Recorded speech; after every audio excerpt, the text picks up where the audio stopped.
Hi, I'm Shannon Miller with the Miller Elder Law Firm, and I'm here to talk today about how to avoid probate without drafting or funding a trust. And I get that question a lot. Do I have to have a trust in order to avoid probate? And the answer is no, depending on how your assets are titled, what kinds of assets you have. So let's talk about that. And I want to hit the big three. So most people have three assets.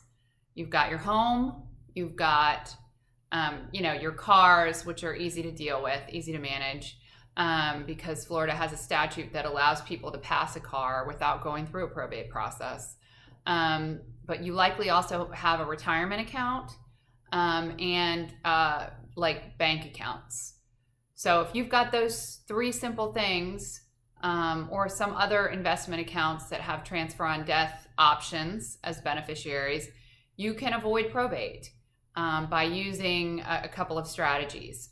One is by making sure that your IRAs have designated beneficiaries. And of course, I always want to encourage you to use spouses first.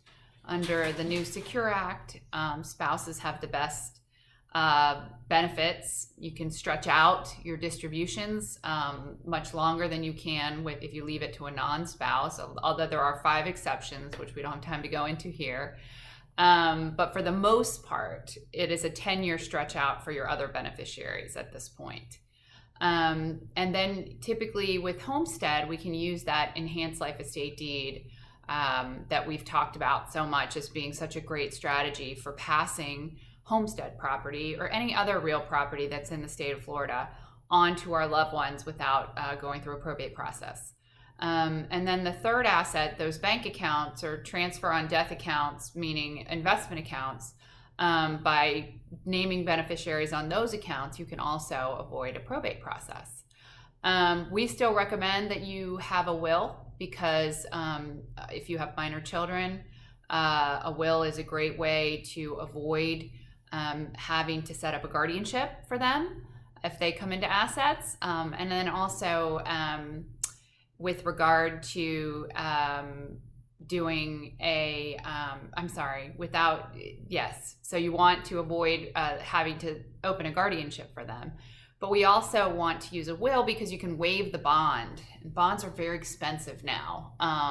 So waiving a bond inside of a will is another reason that you might want to have a will. But also the intestacy rules may not, and those are the rules that exist if you didn't have a will, they may not be consistent with who you'd want to inherit your stuff. So a will can also be necessary. Let's say that you unfortunately are killed by someone who then your family can sue.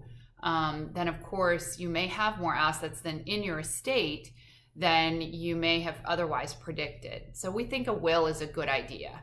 But if in the alternative, you're able to title those assets like your IRA, your homestead property, and your pay on death accounts or transfer on death accounts, then you should be able to avoid a probate process.